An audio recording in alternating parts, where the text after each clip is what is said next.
Sir నమస్కారం sir. నమస్కారం Upendra. Sir చాలా సంతోషం సార్. ఇంత బిజీ స్కెడ్యూల్, మీకు టైం లేదు వాస్తవంగా. మీరు విలువైన టైం ని మాకు ఇచ్చారు. టైంని అడ్జస్ట్ చేసుకోవాలి. ఎట్లా ఉంది సార్?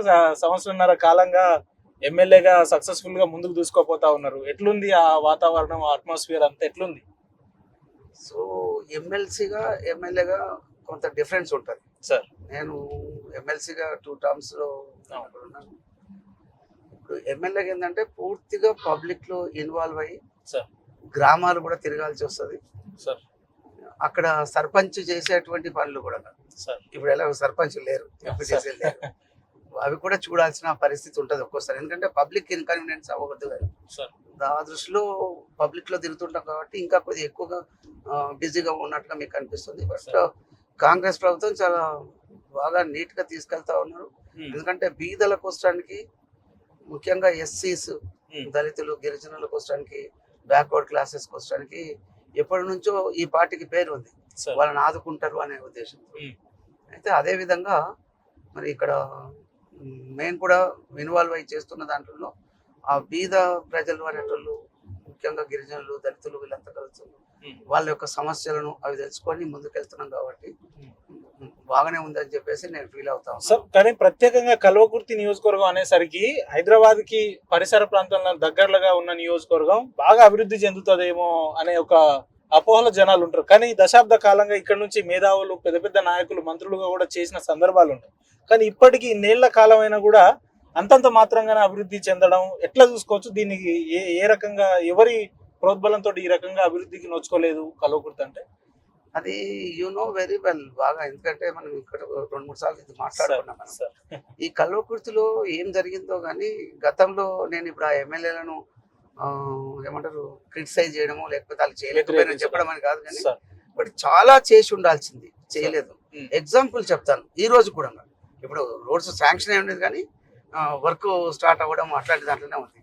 అయితే చాలా రోడ్స్ అసలు ఒక తండా కనెక్టివిటీ లేదు. ఆ తండాల నుంచి గ్రామ పంచాయతీకి ఆమ్లెట్ అంటారు, దానికి అక్కడ లేదు.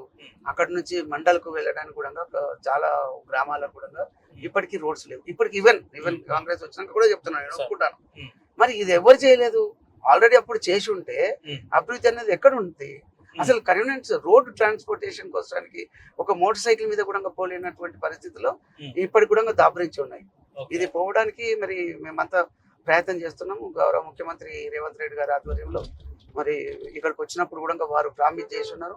దానికి అనుగుణంగా మరి రోడ్స్ కోసడానికి మనం దాదాపుగా ఒక 550-600 కోట్లు. సరే, గత నాయకుల సంగతి పక్కన పెడితే ఇప్పుడు సంవత్సరంన్నర కాలంగా అభివృద్ధి చేయడానికి మీరు ఏ రకంగా ప్రతిపాదించుకున్నారు, ఏ రకంగా ప్లానింగ్ వేసుకొని ఉన్నారు అని అంటే?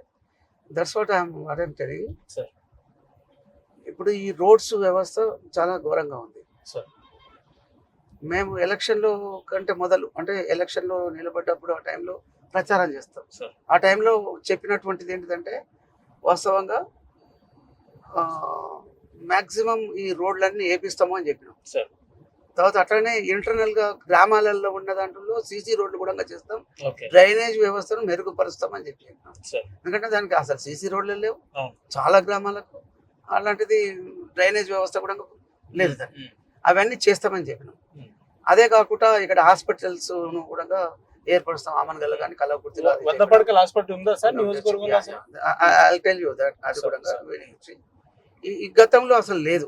గతంలో 30 పడకల హాస్పిటల్ ఉంటే దాన్ని తగ్గించడము, ఇంకా ముందుకెళ్తే ఇంకా ఈ కల్వకుర్తికి వచ్చేస్తే ఎప్పుడో ఉన్నటువంటిది ఆ వర్షం వస్తే నీళ్లు కారుతుంటది. ఇప్పుడు కూడా అదే పరిస్థితి ఉంది వాస్తవంగా. ఎందుకంటే స్టిల్ అదే ఉంది, శాంక్షన్ చేసి ఉన్నా కూడా.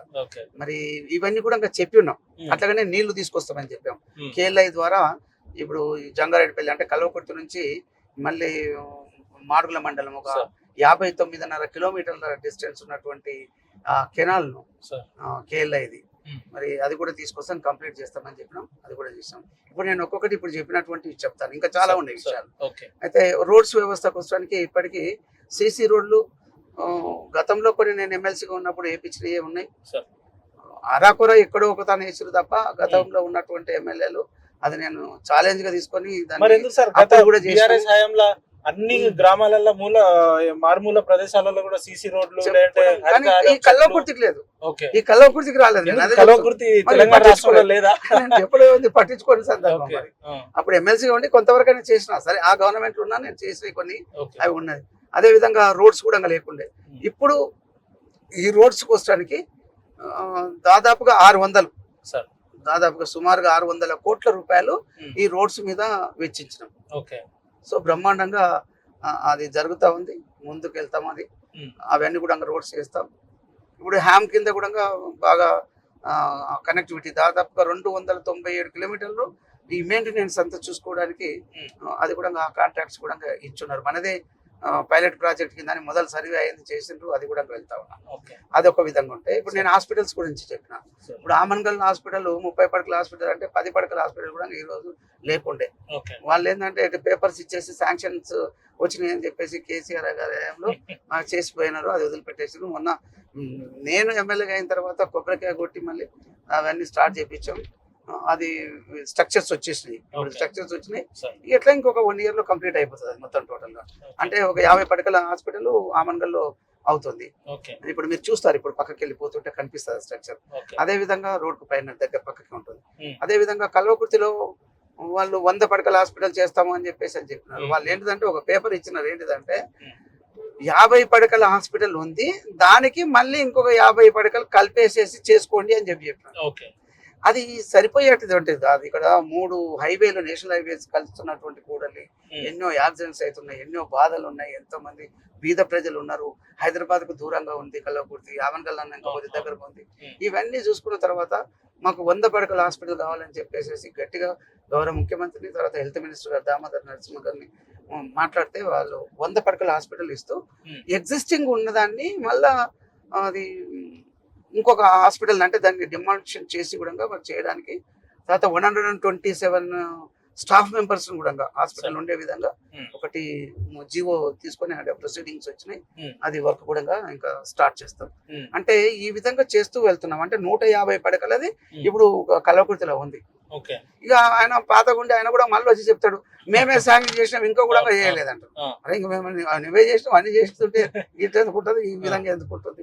సరే అలా నేను విమర్శించాల్సిన అవసరం నాకు కూడా లేదు, ఎందుకంటే వాళ్ళు చేయలేదని ప్రజలు కాబట్టి నేను వాళ్ళ గురించి మాట్లాడతలేను. నమ్మకం ఉందంటారు. మేము ఏదైతే చెప్పినానో ఎలక్షన్ లో వెళ్ళినప్పుడు మీరు కూడా చూసి కొన్ని రికార్డెడ్ గా ఉంటాయి, అవి నేను 100% నేను అవి కంప్లీట్ చేయగలుగుతానని నాకు పూర్తి నమ్మకం ఉంది. ఇన్ని సంవత్సరాల నుంచి కూడా కానటువంటి రోడ్స్ ను ఈసారి గౌరవ ముఖ్యమంత్రి రేవంత్ రెడ్డి గారి ఆధ్వర్యంలో మరి 600 కోట్ల రూపాయలు దాదాపుగా పెట్టేసేసి పిఆర్ నుంచి, తర్వాత R&B నుంచి మరి శాంక్షన్ చేయించినాం. అవి స్టార్ట్ అవుతాయి. అవన్నీ స్టార్ట్ అయితే సరే ఒక 4 నెలలు అటు ఇటు కావచ్చు, కానీ స్టార్ట్ అయిపోతాయి అవి.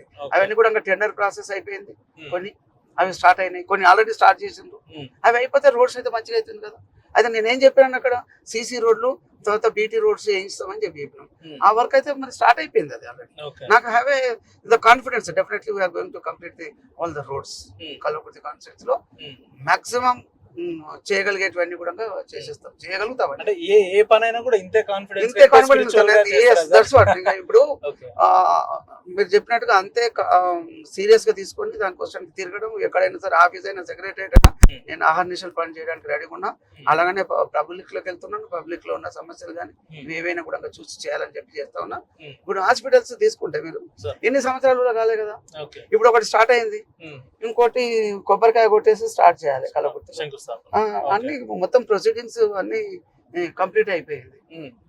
శంకుస్థాపన చేసుకుని దాన్ని కల్వకుర్తికి 5 ఏళ్లలో కసిరెడ్డి గారి మార్కు కనబరుచుకోబోతున్నారా? ఆ రకంగా మీ కార్యాచరణలు ఉంటాయని అంటే ఇప్పటికే ఒక విధంగా చెప్పాలంటే అది ఆ మార్క్ ఉండే విధంగా చేసినాను. ఇప్పుడు కూడా ముఖ్యమంత్రి గారు కూడా మంచిగానే వారి ఆశీస్సులు ఉన్నాయి, మంచిగా ముందుకు తీసుకున్నారు. నియోజకవర్గ నిధులు బాగా ఇస్తున్నారా? ఇస్తా ఉన్నారు. అన్ని ప్రొసీడింగ్స్ వచ్చినాయి. ఇన్నిసార్లు అసెంబ్లీ సమావేశాలు జరిగినాయి సార్. స్థానిక సమస్యల మీద మీరు అనేక సందర్భాల్లో మాట్లాడిన పరిస్థితులు చూసినాం. ఎన్ని సమస్యలు లేవనెత్తిరు ఇప్పటి వరకు? ఎన్ని సమస్యలు దానికి పరిష్కార దిశగా ఉన్నాయి? రెండింటికి మీకు ఆన్సర్ వస్తుంది. ఒకటి ఏంటంటే ఈ నీళ్లు తీసుకురావాలని నా తాపత్రయం సార్.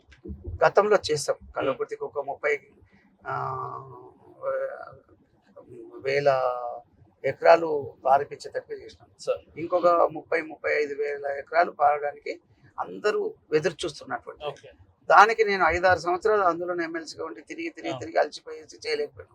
వాళ్ళు రైతులకు ల్యాండ్ అక్విజిషన్ డబ్బులు ఇవ్వలేకపోయినారు. సార్ ఎస్, ఎన్ని బాధలున్నా ఏదున్నా కూడా కాంగ్రెస్ లో డబ్బులకు ఇబ్బంది ఉన్నా కూడా నేను గౌరవ ముఖ్యమంత్రి గారిని, అదేవిధంగా బట్టి విక్రమార్క గారిని, ఉప ముఖ్యమంత్రి గారిని అడిగి ఖచ్చితంగా కావాలని చెప్పేసి రైతులు ఇబ్బంది పడుతున్నారని వాళ్ళకందరికీ ల్యాండ్ అక్విజిషన్ డబ్బులు ఇప్పించామని ఓకే పూర్తి స్థాయిలో ఇప్పించేసినాం. ఇంకెక్కడ కూడా పెండింగ్ లేవు. అదే విధంగా అక్కడ అన్ని డిస్ట్రిబ్యూటరీ కెనాల్స్ ఉండే, అవి కంప్లీట్ కాకుండా ఉండే, చాలా బాధలు ఉన్నాయి. అవన్నీ కూడా కంప్లీట్ చేసేసాం. ఈ రోజు వర్షం వచ్చేస్తే అది మామూలుగా వచ్చిన కాలువలు వస్తుంటుంటే ఇవి కంప్లీట్ గా అక్కడ వరకు నాగిళ్ళ వరకు అంటే 59.5 కిలోమీటర్లు పూర్తి స్థాయిలో ఈ వర్షకాలంలో ఫస్ట్ ఫేజ్ లోనే అంటే ఇమీడియట్ గా వర్షం వచ్చింది, కాలువ ఇక్కడ వరకు వచ్చిందంటే వాళ్ళకందరికీ. అంటే మీరు చెప్పే అంశాలన్నీ కేవలం కెమెరాల ముందుకేనా సార్, లేదంటే క్షేత్ర స్థాయిలో ప్రాక్టికల్ గా ఆ రకమైన పరిస్థితులు ఉంటాయా? అంటే ఎట్లా ఉంది అంటే ఐ స్పీక్స్ ఓన్లీ ఎప్పుడు కూడా మీకు మీరు పబ్లిక్ లోకి వెళ్ళినా కూడా తెలుస్తుంది. నేను ఇప్పుడు మాట్లాడుతుంది గ్రౌండ్ కి వెళ్ళేసి చూసుకోవాలి. ఈ రోజు నేను కంప్లీట్ అయిపోయింది కాలువ అక్కడి వరకు అని చెప్పిన. డిస్ట్రిబ్యూటరీ కెనాల్స్ అక్కడి వరకు ఇంకా చేసేటివి చిన్నవి ఉంటాయి, పొలాల్లోకి వెళ్ళేటివి చేసుకుంటుండ్రు. అవి కూడా ఆల్మోస్ట్ ఆల్ కంప్లీట్ అవుతాయి. నేను నీళ్లు నాగిళ్ళ వరకు పోవడం అంటే 59.5 కిలోమీటర్లు తీసుకెళ్లిపోతాం. అక్కడ కుంటలు చెరువులు ఉన్నాయని కూడా నింతాయి, ఆ పక్క పొలాలు కూడా వాడతాయి. కానీ అక్కడ తీసుకుపోయేంత మాత్రం లాభం లేదు. ఇవి ఇంకా చాలా చిన్న కాలువ, ఇది డిస్ట్రిబ్యూటర్ కెనాలే D821. ఇంకా చిన్న కాలువలు అంటే పొలాలకు 5 ఎకరాలకు 10 ఎకరాలకు పోయేటువంటి కాలువలు చిన్న చేస్తాయి. అవన్నీ కూడా ఇప్పుడు అవుతున్నాయి. చాలా సీరియస్ గా శీఘ్రగతిన అంటారు, శీఘ్రగతిన కంప్లీట్ అవుతున్నాయి. మీరు పోయి చూడండి ఇప్పుడు పని నడుస్తుందా, ఈ ఎండాకాలంలో కూడా ఇప్పుడు అక్కడ వర్క్ నడుస్తుందా లేదా పోయి చూసుకోండి. నేను ఒకటే చెప్తున్నాను, నెక్స్ట్ ఆగస్టు లో సెప్టెంబర్ లో నీళ్లు వస్తాయి కదా కాలువ కృష్ణానది నుంచి తీసుకున్నప్పుడు, ఆ నీళ్లు అక్కడ పారుతాయి, అక్కడికి తీసుకెళ్తాము. ఇంకా అక్కడ వర్క్ లేదు, పేమెంట్ చేయాల్సిన అవసరం కూడా లేదు. మీ రాజకీయ నేపథ్యం చూసుకుంటే ఏదో రాజకీయాల్లో స్వలాభం కోసం స్వశక్తి కోసం రావాలనే ఉద్దేశం కాకుండా ఈ ప్రాంతం మీద ఉన్న మమకారంతో, ఈ ప్రాంతం మీద ఉన్న అభిమానంతో రాజకీయాల్లో మీరు ఎమ్మెల్సీగా ఉన్నా కూడా పూర్తి స్థాయిలో సాటిస్ఫైడ్ గా లేకున్నా, నేను పూర్తి స్థాయిలో అభివృద్ధి చేయలేకపోతున్నా, అది ఎమ్మెల్యే అయితేనే సాధ్యం అని చెప్పి అంటే అతి తక్కువ సమయంలో కాంగ్రెస్ పార్టీలో వచ్చినా కూడా ప్రజలు మిమ్మల్ని ఆశీర్వదించారు. సో ఈ గెలుపు అనేది మీ వ్యక్తిగతం అనుకోవచ్చా, లేదంటే ఈ ప్రాంతం మీద ఉన్న మీకున్న అభిమానం అనుకోవచ్చా, మక్కువ అనుకోవచ్చా, ఎట్లా చూస్తారు దీన్ని? ఒకటి అండి, అందులో ఉన్నప్పుడు 2 టర్మ్లు ఎమ్మెల్సీగా నాకు వాళ్ళ అవకాశం చేసినాను. దాని ద్వారా నేను ఏం చేయగలుగుతాను అనేది నా పర్సనల్ వర్క్స్ ఏపీ చేసుకోకుండా దాని గురించి వదిలిపెట్టేసి నా సంస్థలు కూడా వదిలేసేసి నేను కల్వకుర్తిలోనే మెయిన్ గా తిరిగిన. ఉమ్మడి మహబూబ్నగర్ జిల్లాకు ఎమ్మెల్సీగా ఉన్నా కూడా లోకల్ బాడీస్ నుంచి అక్కడ తక్కువ కాన్సన్ట్రేషన్ చేసినా కూడా ఇక్కడ కల్వకుర్తిలో 90% ఇక్కడ టైం స్పెండ్ చేసి ఇక్కడ ఉన్నటువంటివి అభివృద్ధి చేసుకుంటూ వచ్చినాం. కాబట్టి ఏంటిదంటే అది గుర్తింపు ఉంది. కొంత ఈ రోడ్లు అనుకోండి, ఈ వాటర్ అనుకోండి, తర్వాత హాస్పిటల్ కోసడానికి అనుకోండి, ఇవన్నీ చేసినాం కాబట్టి వాళ్ళకి కొంత కాన్ఫిడెన్స్ ఉంటుంది కదా ఇలా చేస్తాడని. కాబట్టి నేను ఒక నెల రోజుల మొదలు వచ్చినా కూడా ప్రజలు ఆదరించారు. కాంగ్రెస్ కూడా గవర్నమెంట్ ఫామ్ అయింది. నేను ఒకటే కాదు కదా, మిగతా అన్ని అసెంబ్లీ సెగ్మెంట్స్ ఉంటాయి కదా, అంతటా వచ్చినాయి. ఇక్కడ నేను కూడా గెలిచాను. మరి ఇప్పుడు నేను చేయాల్సినది ఏంటంటే నేను ఏవైతే ప్రామిస్ చేసి ఉన్నాను వాటి మీద కాన్సన్ట్రేట్ చేస్తున్నాను. The people are very happy. ఇంత డబ్బులు లేవని చెప్తున్నా కూడా ప్రభుత్వంలో ఈయన ఇక్కడ అభివృద్ధి కార్యక్రమాలను చేపట్టి చేస్తున్నారు అనేది ఉంది. కాబట్టి నాకు ఆ విషయంలో డోకా లేదని నేను అనుకుంటున్నాను. మీ హయాంలో కాంగ్రెస్ నేను వేరే పనులు వదిలిపెట్టేసేసి నేను ఇక్కడ మాత్రమే పని చేస్తా ఉన్నాను. నేను కల్వకుర్తి అభివృద్ధి ధ్యేయంగా పెట్టుకొని పనిచేస్తా ఉన్నాం. అది నా స్వప్నం ఏంటిదంటే అదే. ఇప్పుడు నేను రావాల్సిన అవసరం ఏముంటే ఇక్కడికి మా పుట్టిన గడ్డ మంచిగా ఉండాలి, బాగుండాలి, ఎడ్యుకేషన్ విధంగా కూడా బాగుండాలనుకున్నాం. కొద్దిగా స్లోగా అవుతుంది అది. మరి ఇవన్నీ కూడా డెవలప్ చేసుకుంటూ పోవాల్సిన అవసరం ఉంది. మెరుగైన సౌకర్యాలు ఇవ్వాలనే ఉద్దేశంతో వచ్చాను. అక్కడ ఎమ్మెల్సీగా మీరు చెప్పినట్టుగా కొంత తక్కువ అవకాశం ఉంటుంది, ఎమ్మెల్యేగా పూర్తి స్థాయిలో అవకాశం ఉంది. దాన్ని ఉపయోగించుకొని గౌరవ ముఖ్యమంత్రి గారి దగ్గరికి వెళ్ళి నన్ను డెఫినెట్ గా తీసుకొచ్చినవి ఉన్నాయి, ఇంకా ముందు కూడా డెఫినెట్ గా తీసుకొస్తాను. అంటే ఎందుకు సార్ ఎమ్మెల్సీగా ఉన్నా కూడా మనస్ఫూర్తిగా లేదు ఎమ్మెల్యే అయితేనే నేను నా ప్రాంతాన్ని పూర్తి స్థాయిలో అభివృద్ధి చేయగలుగుతానే బలమైన సంకల్పం మీలో ఎందుకు ఏర్పడింది, ఎట్లా ఏర్పడింది? వాస్తవంగా ఏముంటదంటే అలాంటిది ఏమి లేదు. కానీ ఎమ్మెల్యేగా ఉన్నప్పుడు పూర్తి స్థాయిలో ఒక గ్రామానికి సర్పంచ్ ఎంతనో ఒక కాన్స్టిట్యున్సీకి ఎమ్మెల్యే కూడా అట్లా ఉంటుంది. కాబట్టి ఏంటంటే పూర్తి స్వేచ్ఛతోటి మనకు అవసరం ఉన్నది బ్రతిమలాడో కొట్లాడో తెచ్చుకోవడానికి అవకాశం ఉంటుంది. ఎమ్మెల్సీగా ఉంటే ఏంటిదంటే ఉండని ఆయన ఎమ్మెల్యే ఉన్నాడు కదా చూసుకుంటాడు నీకెందుకులే అన్నాడు అనుకుంటారు. కాబట్టి అది జరిగి ఉండలేదు. అప్పుడు వాళ్ళు బాగా చేసి ఉంటే బాగా నిధులు తీసుకొచ్చి ఉంటే ఇలాంటి ఇష్యూ లేదు, అది కంటిన్యూ అవుతూ ఉండేది. కానీ ఇప్పుడు నాకు అవకాశం ఉంది. ఈ ముఖ్యమంత్రి గారు కూడా మంచిగానే వారి బ్లెస్సింగ్స్ ఉన్నాయి కాబట్టి కల్వకుర్తి కాన్స్టిట్యున్సీ బాగా డెవలప్ అవుతుంది. ఇప్పటికే తీసుకొచ్చాం, ఇంకా ముందు కూడా చేస్తాం. అన్ని గ్రౌండ్ అవ్వాలి. అనుకున్నారా సార్ బీఆర్ఎస్ పార్టీకి రాజీనామా చేసి కాంగ్రెస్ కు వచ్చే నేపథ్యంలో మీ గెలుపు ఆ రకమైన సమూహాలు, ఆ రకమైన సిచ్యువేషన్స్ మీరు ముందే అనుకొని వచ్చిరా, లేదంటే కొంతమంది మాట్లాడుతున్నట్టు కసిరెడ్డి గారు పైసల్ని నమ్ముకొని వచ్చిండు, లేదంటే పైసల కట్టలు పారేసి పదవులు కొన్నాడు అని ఆ రకంగా ఏమన్నా అనుకున్నారు? ఎట్లా అనుకున్నారు? మీకు ఇంటర్వ్యూ ఇచ్చినటువంటి మహానుభావుడి గురించి మళ్ళీ గుర్తు చేస్తున్నావు నాకు. ఆయన తన కట్టలు భూములు అన్ని అవి ఇవన్నీ ఉన్నాయి, ఎంతైనా పెట్టుకోగలుగుతాడు.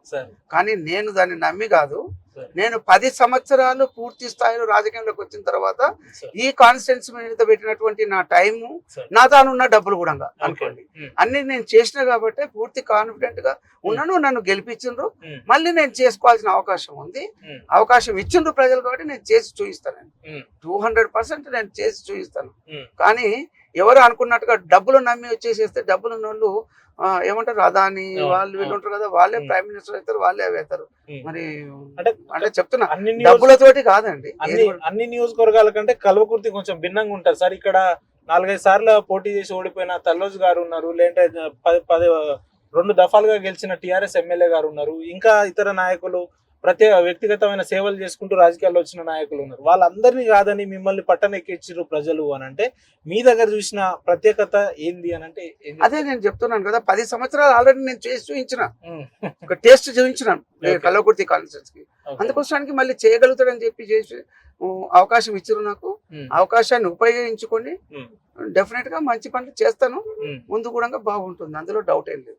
ఎందుకంటే ప్రజలు ముందంటే ఇంకెన్ని రోజులు పట్టొచ్చు? ఇప్పుడు 1.5 కాలం అయిపోయింది, 100 రోజుల్లో 100 రోజులలో చేస్తామని చెప్పి నేను నాకు ఒక కాన్స్టిట్యున్సీ లెవెల్లో మాట్లాడింది లేకుంటది.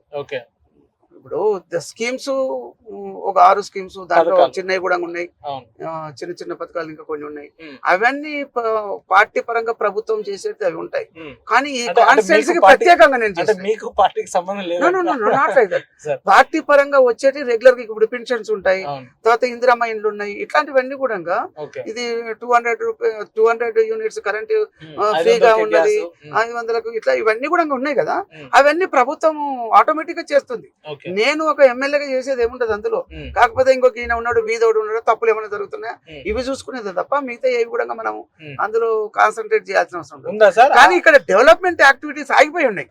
ఇప్పుడు ఒక చెరువు కట్ట కూలిపోయి ఉంటది, ఒక బ్రిడ్జ్ పోయి ఉంటది, ఈ రోడ్డు లేకుంటది, ఒక కాలేజ్ లేదు, ఇట్లాంటివి ఉంటాయి కదా. వాటి మీద నేను చేయాల్సిన అవసరం, వాటి మీద నేను ఫోకస్ పెట్టినా నేను సక్సెస్ అవ్వడానికి నాకు అవకాశం ఉంది అని చెప్పేసి మీకు అదే తెలియజేస్తున్నాను. అంటే మీరు సార్వత్రిక ఎన్నికల సమయంలో సార్ ఏదైతే పార్టీ ఇచ్చిన హామీలన్నీ కాకుండా వ్యక్తిగతంగా ఈ నియోజకవర్గాన్ని మీరు ఇచ్చిన ఏమన్నా ఉన్నాయా? ఇప్పుడు కల్వకుర్తి కాన్స్టిట్యున్సీలో గతంలో చేయలేనటువంటివి చేయాల్సి ఉండి కూడా, చేయగలిగేటువంటి పరిస్థితి ఉండి కూడా చేయలేనటువంటి పనులను చేసినట్లు అయితే ప్రజలు పూర్తిగా విశ్వసిస్తారు. అదే పని నేను చేస్తూ ఉన్నా. ఇప్పుడు నేను చేస్తుంది అదే. గతంలో వాళ్ళు చేయలేనటువంటిది ఇప్పుడు చేయాలి, కృతనిశ్చయంగా ఉన్నాం. అందులోనూ ఇక్కడ వాటర్ కావాలి, ఎలక్ట్రిసిటీ కావాలి, డ్రింకింగ్ వాటర్ కావాలి. అంటే వాటర్ కావాలంటే సాగునీరు మెయిన్ ఎక్కువ ఇబ్బంది ఉంటుంది, తాగునీరు కూడా ఇబ్బంది ఉంటుంటుంది. ఉన్నాయి అవి చిన్న చిన్నవి ఉంటాయి, అవి కూడా చేస్తూ ఉంటుంటాం. అయితే ఈ విధంగా అవన్నీ కూడా కంప్లీట్ చేస్తే అంత ఇబ్బంది ఉండదు. అంటే కల్వకుర్తి అంటే ప్రధానంగా వ్యవసాయానికి సాగు రంగాన్ని నీళ్ళు అందిస్తే అన్ని సమస్యలు తీరిపోయినట్టేనా సార్? ఇక్కడ కల్వకుర్తి కాన్స్టిట్యున్సీలో మోరోవర్ తెలంగాణలో కూడా 85% of the people farmers. Farmers కావాల్సింది ఏంటంటే వర్షాలు సకాలంలో రావాలి, పంటలు బాగా పండాలి, రైతాంగం ఉంటారు.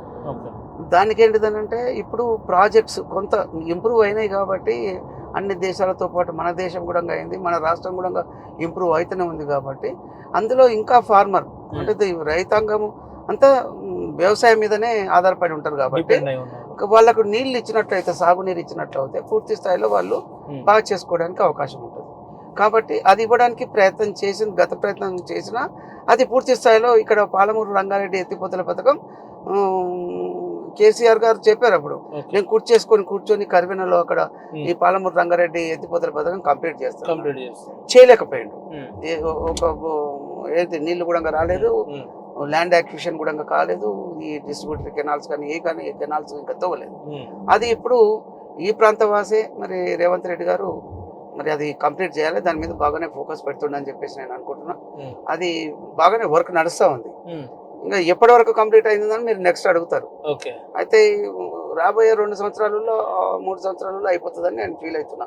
అంటే మళ్ళీ ఎలక్షన్ వచ్చే వరకు అయితే ఇదైతే కంప్లీట్ అయిపోతుంది. షార్ప్ అయిపోయారు సార్. ఎందుకంటే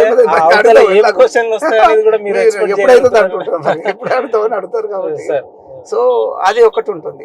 ఏదేమైనా కూడా కేఎల్ఐ ఇంపార్టెంట్ ఈ కల్వకుర్తికి. దాని మీద దాదాపు 50,000 ఎకరాలు పారడానికి అవకాశం. భగీరథ పంప్ హౌస్ అని కూడా ఏదో ఉంది, ఏం సార్ అది? ఆ ప్రాజెక్ట్ ఏంటది అసలు? నాకు నేను ఐడియా దాని గురించి నాకు తెలియదు సార్. పంప్ హౌస్ అని పెట్టి దేనికి సంబంధించింది? అది ఎక్కడి నుంచి నీళ్ళు వస్తాయి, ఎటు పోతాయి? ఈ వాటర్ మామూలుగా అది మిషన్ భగీరథ వాటర్ కోసం ఇంటికి వెళ్తుంటాయని ఎలాగో పైప్ లైన్ వేసినారు, గతంలోనే వేసి ఉన్నారు. అక్కడక్కడ డిస్టర్బెన్స్ ఉన్నాయి, మళ్ళీ చేస్తూనే ఉంటుంటారు. ఇక్కడ ప్యూరిఫికేషన్ ప్లాంట్ కూడా ఉంటుంది. ఇంకా మనం కొద్దిగా ముందుకు వెళ్తే ఇక్కడ ఈ వాసుదేవ్ పోతాయి కదా, అది కూడా మనం వెళ్తా ఉంటాం. జస్ట్ 2 minutes లో అక్కడికి వెళ్తాం. అభివృద్ధి పనుల విషయానికి వస్తే అనర్గళంగా చకచక టకటక బాగా మాట్లాడుతున్నారు. కానీ మేము ప్రజాస్పందనలో బాగా పొద్దున్న నుండి మేము ప్రజలతో కొంతమంది గ్రామానికి కావచ్చు, కడతాల నుంచి మొదలు పెట్టుకుంటే మీ నియోజకవర్గం మండలాలు కావాలని మీరు క్వశ్చన్ అలాంటిది చెప్పాల్సింది కూడా చెప్తాను. కాబట్టి ఎలక్షన్ లో గెలిచిన తర్వాత నుంచి ఇప్పటి వరకు మేము చూడలేదు మా ఎమ్మెల్యే గారిని. వస్తాను హైదరాబాద్ ఎప్పుడైనా చూసిన బాబుని? లేదు సార్. నేను ఎక్కడ పోయినా మరి నేనేం టూర్లు వెళ్ళలేదు. ఒక 2 రోజులు 3 రోజులు యూకే ఇదే ట్రిప్ తీసుకుపోయినారు, మంత్రి గారితో పోయినా. ఇక పర్సనల్ గా అయితే ఇక్కడ ఏం వెళ్ళలేదు. మరి రోజు ఇక్కడ తిరుగుతున్నా 100% తిరుగుతున్నా. అది మరి ఎవరన్నా అన్నా కూడా మరి వాళ్ళకి ఎలా అనిపించిందో ఏంటో తెలియదు. ఇప్పుడు ప్రతిపక్షం వాళ్ళు కూడా ఏమి ఎప్పుడన్నా పెళ్లిళ్ళకి వచ్చిపోతుంటారు. అంటే మీ విషయంలో మీ కార్యకర్తలు, మీతో తిరిగిన నాయకులు, మిమ్మల్ని ఇన్నేళ్లుగా రాజకీయంగా మోసిన నాయకులు గతంలో ఎట్లా ఉండేనో ఆ రకంగానే ఉన్నారా? లేదంటే ఫోన్లు లేకపోవడం, వాళ్ళకు అంతో ఇంత టైం ఇవ్వకపోవడం, ఆ రకమైన పరిస్థితులు మీ చుట్టుముట్టే ఏమైనా ఉన్నాయా అనేది ప్రశ్న. నాకు ఇప్పుడు మాట్లాడుతున్నాం సార్. ఇప్పుడు నేను ఫోన్ వచ్చినాయి, నేను ఎత్తలేను. అది పిఏ ఉంటాడు, 2 ఉన్నారు, వాళ్ళు చూస్తారు. అవి నాకు అవసరం అనేది చెప్తారు. నాకు డైరెక్ట్గా వచ్చినాయి నేను సాల్వ్ చేస్తుంటాను, మాట్లాడుతుంటుంటాను. అస్తమానం ఫోన్లోనే మాట్లాడుతున్నాం అని కూడా కాదు. అవసరం ఉన్నోళ్ళే చేస్తారు, అవసరం లేకుంటే అయితే చేయరు. నాకు చేయడానికి అట్లా అవకాశం ఇవ్వండి. ఎందుకంటే అన్ని విధాలుగా ఉండి వాళ్ళు చేస్తుంటుంటారు కొన్నిసార్లు. ఇక మీకు అది అర్థం అవ్వాలి. ఇక ఆ టైంలో నేను చెప్పేది ఏముండదు, కట్ అయిపోతుంది. ఎందుకంటే అవసరం ఉండి చేసే వాళ్ళకి మనం సమాధానం చెప్పొచ్చు, పని చేయొచ్చు, అన్ని చేయొచ్చు. కాబట్టి ఇక్కడ 100కు 100% ఊళ్ళల్లో తిరిగి వాళ్ళ పని చేస్తున్నాం. అంటే కంపారిజన్ చేసుకుంటే మీరు గతంలో ఏముండే, ఇప్పుడు ఏం చేయగలుగుతుండ్రు, ఇప్పుడు ఏమి డెవలప్మెంట్ వచ్చడానికి ఫండ్స్ తీసుకోగలిగిందని అనేది ఆలోచన చేస్తే మీకు అర్థమవుతుంది. నేను తిరుగుతున్నామా లేదా, ఏం చేస్తున్నాము. ఈ విలేజ్ లో వెళ్ళిన క్రమంలో మిమ్మల్ని అడుగుతలేరా సార్? అంటే ఇచ్చిన హామీలు, తులం బంగారం ఏది, 500కు 4,000 పెన్షన్ ఏది, లేదంటే 2,000 వితంతు ఏది, ఈ రకంగా అనేకమైన ప్రశ్నలు ఉత్పన్నం అయితే లేదంటారా? ప్రజలు మీ దగ్గరికి వస్తలేరా? డెఫినెట్ గా అండి, ఆబ్వియస్లీ అడుగుతారు. అన్ని స్కీమ్స్ ఎట్ ఎ టైమే ఇంట్రడ్యూస్ చేయలేదు. బీఆర్ఎస్ ప్రభుత్వంలో ₹1,00,000 రుణమాఫీ చేస్తామని చెప్పారు. వాళ్ళు 3-4 విడతలలో 30,000 50,000 వరకు చేశారు. ఎగ్జాక్ట్ గా చెప్పలేదు, ఎందుకంటే నా తానే డాటా లేదు, బట్ ఏది విన్నాము. అది ఎప్పుడు 8.5-9 సంవత్సరాలలో చేసింది. రుణమాఫీ చేసింది ఎంత రైతులకు అని అంటే దాదాపుగా ఒక 50,000 60,000 70,000 చేసి ఉంటారు. ₹1,00,000 చేస్తామన్నారు. అది వాళ్ళు చేయలేకపోయాను కదా. అట్లంటే నేను కూడా ఉన్నప్పుడు ఆ టైంలో నన్ను కూడా అడిగేవాళ్ళు, అప్పుడు కూడా అడుగుతుండే వస్తాయా అని అడిగేవాళ్ళు. అది తక్కువ ఉంది. వీళ్ళు ₹2,00,000 చేస్తామని చెప్పిండ్రు. ఇప్పుడు ఏంటిదని అంటే అడుగుతుంటుంటారు, ₹2,00,000 మొత్తం రుణమాఫీ చేసిండ్రు అని. భారతదేశంలో ఏ రాష్ట్రంలో కూడా చేయనటువంటిది ఇక్కడ కాంగ్రెస్ ప్రభుత్వం తెలంగాణ రాష్ట్రంలో 21,000 కోట్ల రూపాయల రుణమాఫీ రైతులకు మాఫీ చేసింది. కానీ పూర్తి స్థాయిలో చేయలేదు. మీరైతే యాక్సెప్ట్ పూర్తి స్థాయిలో చేస్తలేదు. ఎవరిని ఒక్క సెకండ్. అయితే 2 లక్షల పైన ఉన్న వాళ్ళు అలా ఉన్నారు, వాళ్ళకి ఎవరికి చేయలేదు. ఒక కార్డు మీద, రేషన్ కార్డు మీద 2-3 ఉన్నారు అనుకోండి ఒక ఫ్యామిలీలో. అవి కొంత డిస్టర్బెన్స్ అనుకోండి, టెక్నికల్ ఇష్యూస్ తోటి కానీ సరే సర్దుబాటు చేయలేకపోయిందని కూడా అనొచ్చు. అది కూడా రీజన్ చెప్తే ఇంకా బాగుండదు. అయితే అది కొంత మిగిలిపోయి ఉంటారు కొంతమంది, ఓ 10%, 15% ఉండి ఉంటారు. అది కూడా చేయడానికి గౌరవ ముఖ్యమంత్రి గారు ఆలోచన చేస్తుండి ఉంటారు. ఎందుకంటే పార్టీ పరంగా, ప్రభుత్వ పరంగా వాళ్ళు చేయాల్సింది. నా వరకు నేను చూస్తే ఏంటంటే మన కాన్స్టిట్యున్సీలో ఎంతమందికి వస్తుంది, ఏ విధంగా వస్తుంది, ఏ స్కీమ్ ఇంప్లిమెంట్ అవుతుంది, ఎక్కడ నై మనకు అవుతలేదా, నా ఛాయాశక్తిలో మనకున్న పరిచయాలతోటి కానీ ఏదైనా మనం ఇంకా కొద్దిగా మొదలు తీసుకురాగలుగుతామా ఇక్కడికి, లాస్ట్ కాకుండా. ఆకలి వేస్తున్నప్పుడే తింటే మంచిదని, ఆకలి వేసినా ఏదేసినా అయితేనేమో లాస్ట్ కన్నా పెడతారనుకోని ఆగకుండా మొదలే తీసుకురావడానికి నా ప్రయత్నం నేను చేస్తా ఉన్నాను. అందులోనే భాగంగా వెళ్తా ఉన్నాం. ఇప్పుడు చెప్తున్నాం కదా, ఈ కాలంలో డబ్బులు ఇప్పించడము, నీళ్లు తీసుకెళ్లడము, అవన్నీ చేయగలిగినాం. ఇప్పుడు అట్లనే ఇందిరమ్మ ఇండ్లు వచ్చినాయి, 3,500 స్టార్ట్ అయినాయండి. 3,500 అన్ని నియోజకవర్గాలు వచ్చినాయి. నేను స్పెషల్ అని కాదు, వేరే ఇంకా ఎవరో ఎక్కువ తక్కువ ఏం కాదు, అన్ని నియోజకవర్గాలు. ఇందిరమ్మ ఇళ్ళ అంటే ఎమ్మెల్యే గారి అనుచరులకే వస్తుంది, ఎమ్మెల్యే గారి పైరవిదారులకే వస్తుంది, వాళ్ళు ఎమ్మడి తిరిగే వాళ్ళకే వస్తుంది అనే అపోహలు మనం అనేక నియోజకవర్గాలు చూస్తున్నాం. ఇక్కడ కూడా అదే పరిస్థితి ఉందంటారా? నేను ఒక మాట చెప్తాను, ఎమ్మెల్యే ఎంబడి తిరిగేటోళ్ళు అందరూ ధనికులు ఉండరు, అందరూ బీదవాళ్ళు ఏముండరు. అందులో బీదవాళ్ళు లేరు అనడానికి కూడా ఏం లేదు. ఇందులో నా ఎంబడి తిరిగేటోళ్ళు బీదవాళ్ళు ఉంటే ఎవడదా ఇస్తాం అంటే మీ కార్యకర్తలకు ఇచ్చుకుంటా, మరి సామాన్య ప్రజలు 3,500 మందికి. ఇప్పుడు ఈ రోజు నేను కూడా ఇన్వాల్వ్ అయ్యి చేసిన, వాస్తవంగా నేను ఒప్పుకుంటాను. నేను కూడా ఇన్వాల్వ్ అయ్యి ఈ కల్వకుర్తి కాన్స్టిట్యున్సీ లో maximum poorest of the poor people కి ఇవ్వాలనేది ఇంటెన్షన్. అక్కడ ఉన్నటువంటి నార్మ్స్ పెట్టారు, కొంత జాగా ఉంటేనే ఇల్లు కట్టుకోవడానికి అవకాశం ఉంది. అదొకటి ఉంది కాబట్టి జాగా ఉండి ఇల్లు లేని వాళ్ళకి అందరికీ కూడా ఇవ్వాలనే ప్రయత్నం చేస్తున్నాం. ఆ విధంగా వెళ్ళాం. అయినా కూడా గతంలో ఏదో స్కీమ్ లో ఫిట్ అయిపోయి ఉండి ఇందిరమ్మ ఇల్లు ఇంతవరకు తీసుకొని ఉండి ఉన్నది కొంత డిస్టర్బెన్స్ ఉంటది, వాళ్ళ ఇల్లు కూలిపోవడం ఏదో అవుతుంది. అలాంటివి వదిలిపెట్టేసేస్తే మాక్సిమం అందరికి వస్తా ఉన్నాయి, అందరు హ్యాపీగా ఉన్నారు. ఈ పైలట్ ప్రాజెక్ట్ కింద చేసినటువంటి గ్రామాలు, మండలానికి ఒక గ్రామంలో తీసుకున్నాం. అది ఇక్కడ మాకు 7 మండలాలు ఉంటే 7 గ్రామాలలో పైలట్ ప్రాజెక్ట్ కింద స్టార్ట్ చేస్తాం. దానికి బేస్మెంట్ అయినాయి, డబ్బులు కూడా వచ్చినాయి, లక్ష రూపాయలు తీసుకుంటూ ఇంకా అవుతా ఉన్నాయి. అవి స్లోగా అవుతున్నాయి. కొంతమందికి ఏముండే అంటే నీకు డబ్బులు వస్తాయా రాదా, నేను కట్టుకోగలుగుతున్నా లేదా ఏంటిదనేది ఆలోచన ఉంటుంది కదా. ఏదన్నా కానీ ముందుకు వెళ్ళిండ్రు, బేస్మెంట్ అయ్యింది, వాళ్ళకి డబ్బులు వచ్చినాయి, మళ్ళీ కూడా విడతగా 1,25,000, 1,25,000, తర్వాత ఇంకోటి 1,00,000 రూపాయలు, ఇట్లా 4 విడతలలో. అంటే ఇందిరమ్మ ఇల్లు కేవలం కాంగ్రెస్ కార్యకర్తలకే, నాయకులకే వస్తుంది. అదే చెప్పినా కదా, ఇతర పార్టీ నాయకులు అన్ని పార్టీలలో ఎక్కడైనా నుండని కల్వకుర్తి కాన్స్టిట్యున్సీ లో నా వరకు చెప్తున్నాను, ఇక్కడ కల్వకుర్తి కాన్స్టిట్యున్సీ లో ఖచ్చితంగా ఇల్లు లేని వాళ్లకు, బీద వాళ్లకు ఇవ్వాల్సిన అవసరం ఉంది. ఈ ఇందిరమ్మ ఇండ్లు అనే స్కీమే అది. అలాగే పార్టీలకు అతీతంగా పూరెస్ట్ పీపుల్ కు ఇండ్లు ఇవ్వడం జరుగుతుంది. అందులో మా కాంగ్రెస్ నాతోటి తిరిగేటోళ్ళు కావచ్చు, కాంగ్రెస్ కార్యకర్త కావచ్చు, పూర్గా ఉంటే డెఫినెట్ గా వాళ్ళకు కూడా వస్తుంది, వచ్చినాయి, వాళ్ళకు కూడా వచ్చినాయి. సార్వత్రిక ఎన్నికలు రావు. ఇప్పుడు బీజేపీలోకి ఇచ్చినాం, బీఆర్ఎస్ లోకి ఇచ్చినాం. ఇచ్చిరా సార్? బీజేపీ వాళ్ళకి వచ్చిన దాఖలాలు ఉన్నాయి. ఎందుకు తీసి చూసుకోండి, మీరు వండి, you go to the village. ఒకటి ఎక్కువ తక్కువ ఉండొచ్చు అంతే, కానీ అందరికి వచ్చినాయి. రాలేదంటే చెప్పండి మరి. నేను ఇదే కాన్ఫిడెన్స్ ఎట్లా చెప్తారు సార్ మీరు?